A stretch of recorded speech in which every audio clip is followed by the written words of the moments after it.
Kamala Harris has a big problem, and it's something that the Marxist Democrats thought was going to be the key to her strength. But instead, it's turning out to be a major liability and quite befuddling because a significant portion of black people just don't like her and instead are going to vote for Donald Trump. And the Democrats rely on them to mindlessly stay stuck on the Democrat plantation. And in 2008, something like 96% of black voters voted for Barack Obama because they have very high in-group favoritism like Jews. They favor their own ethnic group versus outsiders. But something very unique is happening this election cycle. I think there are a lot of Democrats saying, oh, these polls, they're too good for Trump, blah, blah, blah. The bottom line is, even when you average across all the polls, not just the polls that come out today, you look across those Sun Belt battleground states, Georgia, Arizona, North Carolina, on average, Donald Trump is ahead by 1.5 points. And I think this speaks to a larger issue that the Harris campaign has, which is she seems to be doing worse than Joe Biden did 4 years ago in states in which the Democratic coalition is highly reliant on voters of color. So in North Carolina and Georgia, that would be African Americans. Out in Arizona, that would be Hispanics. She is behind his pace with those particular voters. She's holding her own with white voters. And I think that's in large part why she is holding her own in the Great Lakes, up in Michigan, Pennsylvania, Wisconsin, because the Democratic coalition is whiter. You were saying, so with... What he's saying, Anderson, Operation Mockingbird Cooper, who, by the way, interned with the CIA, not just one summer when he was in college, but 2 summers, which was covered up for decades and then just came out several years ago, which he then reluctantly did confirm, obviously becoming CNN's senior Operation Mockingbird asset. But what the pollster is saying is that there are millions and millions of black and Latino voters who are leaving the Democrat plantation. If Trump was going to destroy America, he would have done it in his first term. If Kamala Harris was going to help out America, she would have done it in her first term, okay? Stop with all the lies. Hey, Trump 2024. Trump 2024.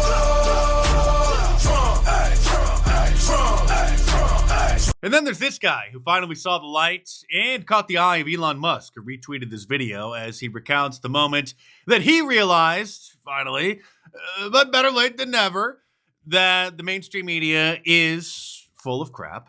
I made a video the other day asking people when was the moment that they came to the conclusion Donald Trump is racist. A lot of people said the Central Park 5. We'll talk about that in another video. For me personally, it was the very fine people on both sides thing. But you also had people that were very fine people on both sides. I remember seeing that clip and feeling like, wow, maybe he is racist.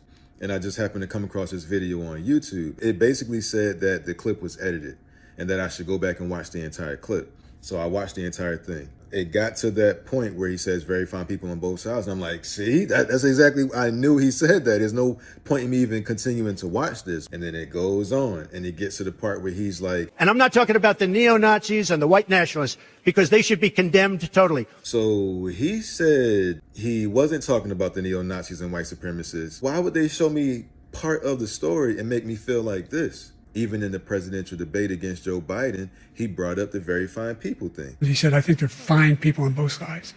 What American president would ever say, Nazis coming out of fields, carrying torches, singing the same anti-Semitic bile, carrying swastikas, were fine people? Kamala Harris just brought it up on the recent debate. Let's remember Charlottesville, where there was a mob of people carrying tiki torches, spewing anti-Semitic hate.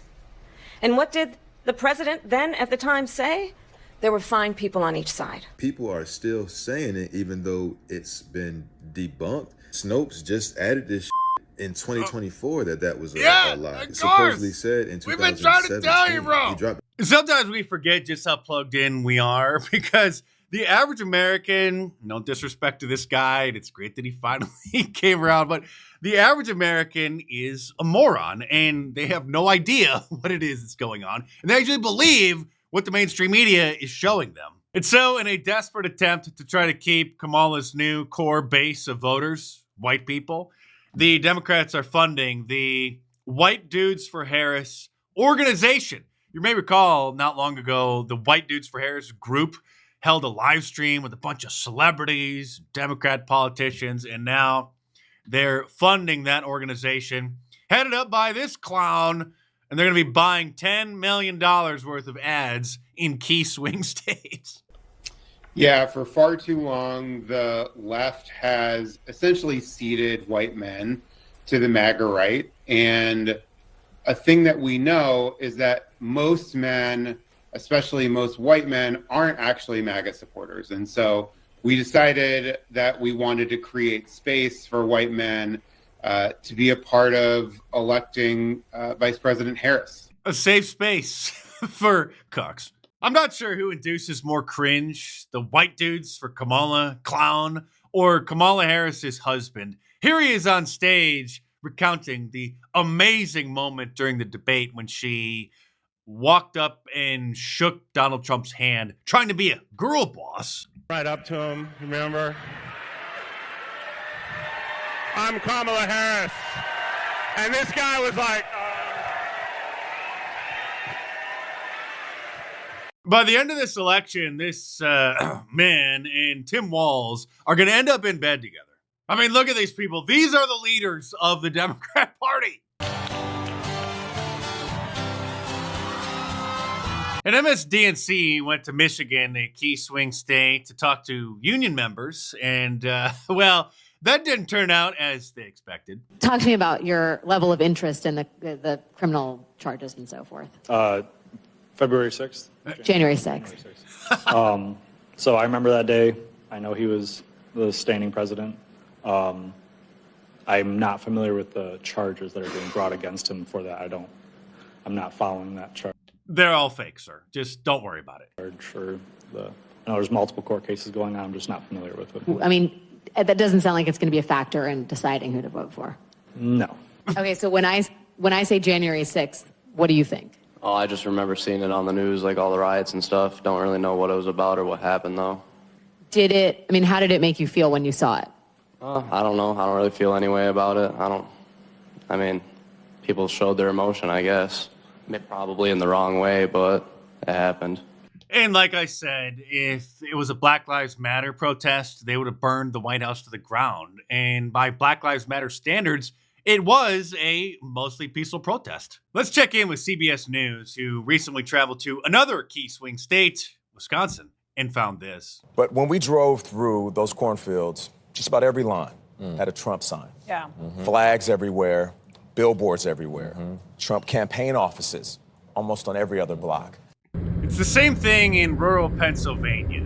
As you can see here, this video was taken by Scott Pressler, who works with the Republican Party to register new voters on the ground. And just about every house on this country road has a Trump sign. Meanwhile, more clips of Kamala Harris when she ran for president back in 2020 keep resurfacing.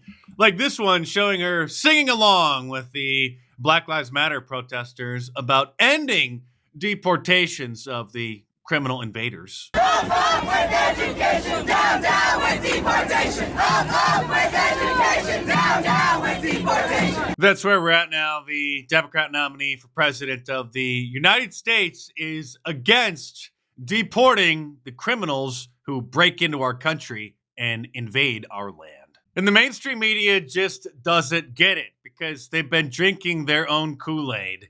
And when they actually come and sit down with ordinary voters in key swing states, their minds are blown. So many people, and there's just not enough resources. There's not enough jobs. There's not enough homes. She's glad Trump, who she supports, has been calling attention to Charleroi and Springfield. People need to know that it's just not Springfield. This is coming to a town near you. What is coming to a town?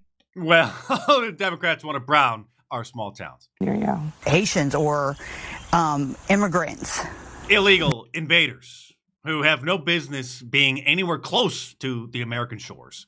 That have poured over the border within the last couple of years.